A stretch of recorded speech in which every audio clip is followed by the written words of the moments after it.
एक और important chapter आपके गणित में 13, जिसका क्या नाम है? सांख्यिकी। सांख्यिकी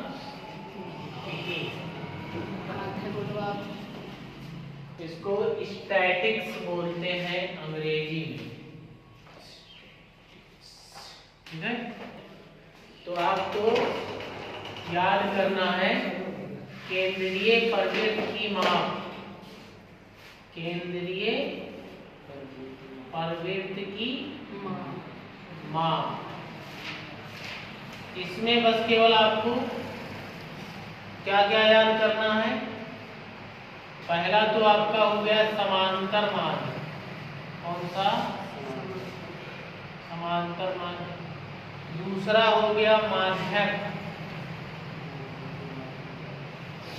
माध्यक जिसको माध्यिका भी कहते हैं, ठीक है। अगला तुम्हारा आता है बहुलक। क्या आता है? बहुलक। तो क्या क्या मिला? समांतर माध्य, माध्यक जिसको माध्यिका भी कहा जाता है, और तीसरा है यही तुम्हारा केंद्रीय प्रवृत्त की माप है। क्वेश्चन में आपसे पूछ लिया गया है पिछले साल, सीधे क्या बताओ, इनमें से कौन सी समांतर इनमें से कौन सी केंद्रीय प्रवृत्त की माप है? ऑप्शन दे दिया गया। क्या पूछा गया सवाल में? इनमें से कौन सी केंद्रीय प्रवृत्त की माप है या मापें हैं? प्रवृत्त की मापें हैं। अब समझिए जरा, पहला ऑप्शन इसमें दिया गया था बारंबारता। क्या दिया गया था? बारंबारता। दूसरा ऑप्शन इसमें दिया गया था माध्यक, और तीसरा ऑप्शन दिया गया था बहुलक, और चौथा ऑप्शन दिया गया था बी तथा सी दोनों। तो अब आप जरा बताइए इनमें से कौन सा ऑप्शन सही है? क्या माध्यक और बहुलक ये दोनों केंद्रीय प्रवृत्त की माप है? लेकिन ये जो बारंबारता लिखा है वो केंद्रीय प्रवृत्त की माप नहीं है। बारंबारता वो एक हिस्सा है, इसमें हिस्सा है, समांतर माध्य में भी हिस्सा है, माध्यक में भी हिस्सा है, और बहुलक में भी हिस्सा है। तो इसका कौन सा ऑप्शन सही बनेगा? डी वाला सही होगा, बी तथा सी दोनों, ठीक है। पहला हम पढ़ेंगे कौन सा? समांतर। तो पहला है हमारा समांतर माध्य याद करने की विधियां।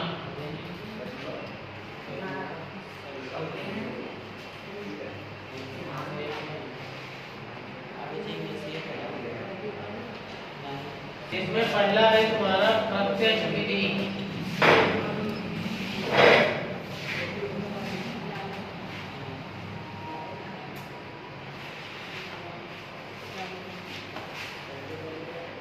समांतर, अब समझो इधर, प्रत्यक्ष विधि में क्या करना है बेटा? आपको समांतर माध्य ज्ञात करना है। इस विधि की सहायता से तो प्रत्यक्ष विधि समांतर माध्य होता है x बार। x के ऊपर लाइन खींच देना है, तो इसको क्या पढ़ेंगे? x बार। कैसे ये आएगा? तुम्हें संख्या दी जाएगी, तो पहली बारंबारता गुणे पहली संख्या, ठीक। यानी f1 गुणे x1, ये जो लिखा है बारंबारता, बारंबारता को किससे लिखते हैं? f से। अब पहला है इसलिए 1 लिखा। अगली संख्या के लिए अगली बारंबारता, यानी कि ये जो संख्या है ये कितनी बार आई है उसके साथ जुड़ा। बारंबारता मतलब कि वो संख्या कई बार आई है। अभी जब हम लोग सवाल हल करेंगे तब वहाँ पे आपको यह पता चलेगा, जो कई बार संख्या आ रही है वही यह हो जाता है। जैसे मैं कहूँ कि 5 आया 5 बार, तो यह कितना हो गया 5, और यक्स भी 5 हो गया। तो ऐसे अगला तुम्हारा कौन सा, f3 गुणे x। ऐसे बहुत सारे होंगे, तो मान लिया कहाँ तक है, यन तक है। कहाँ तक है? सबको गुणा करके क्या करते जाना है, जोड़ते जाना है। पदों का योग इसको बोलते हैं। ये सारे पद हो गए, उनको क्या कर लिया गया, जोड़ लिया गया। और नीचे इनकी बारंबारताओं का योग, यानी f1 plus f2 plus f3, ऐसे कहाँ तक, यन तक ना, तो fn। तो आप बेटा जोड़ने को मैथ की भाषा में सिग्मा कहा जाता है, ठीक है। तो ये बन गया सिग्मा का चिन्ह, ठीक। और क्या चीज चल रहा है, यफ गुणे यफ, लिख दिया यफ गुणे, और नीचे नीचे भी तो जोड़ा जा रहा है, तो नीचे भी क्या आएगा, सिग्मा। और क्या हो गया यफ। तो फार्मूला निकला समांतर माध्य ज्ञात करने का, क्या, यक्स बार बराबर सिग्मा यफ गुणे यक्स बटे सिग्मा यफ। ये फार्मूला आ गया आपका। यक्स बार क्या है तुम्हारा, समांतर माध्य।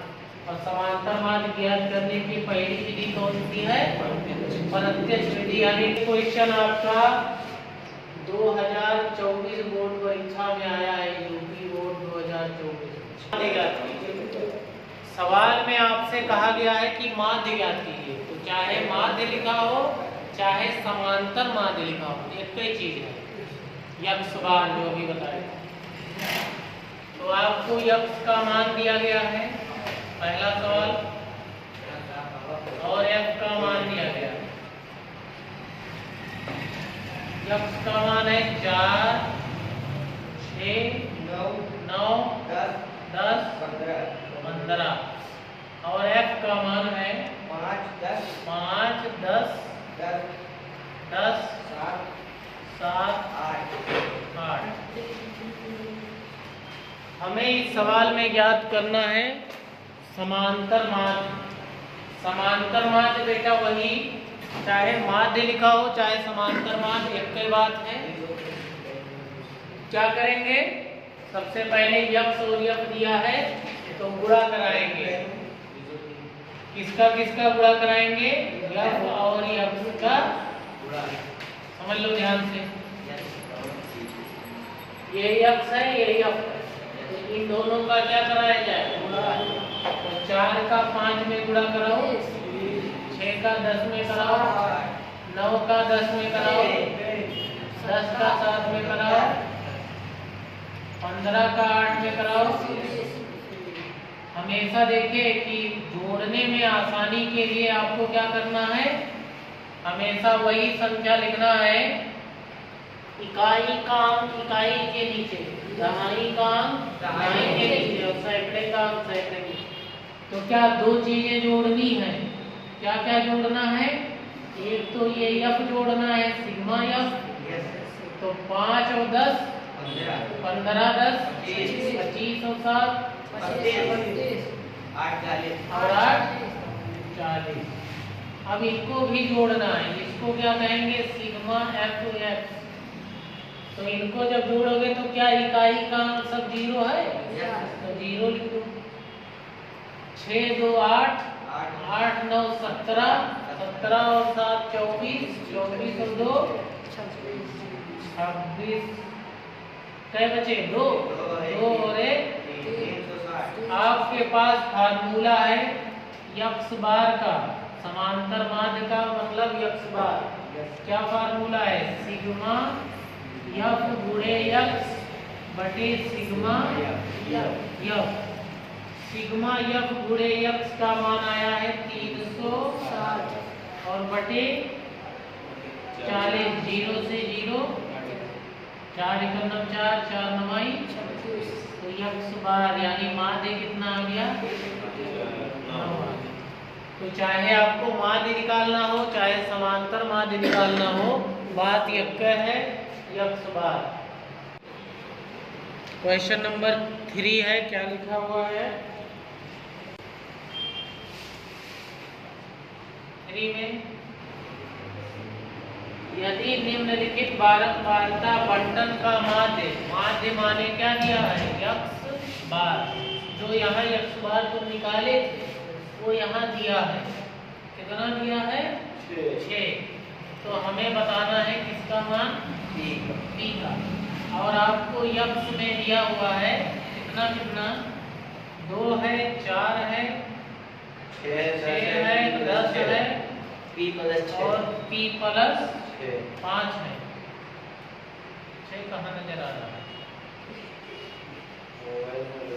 और यफ में आपको दिया गया है कितना 3 2 3 1 2 3 1 2 ठीक, इतने मान आपको दिए गए हैं। अब इनमें जरा समझिए, यक्स दिया है, यफ दिया है, क्या निकालेंगे सबसे पहले यफ गुणे यक्स, यफ गुणे यक्स निकालो, क्या बनेगा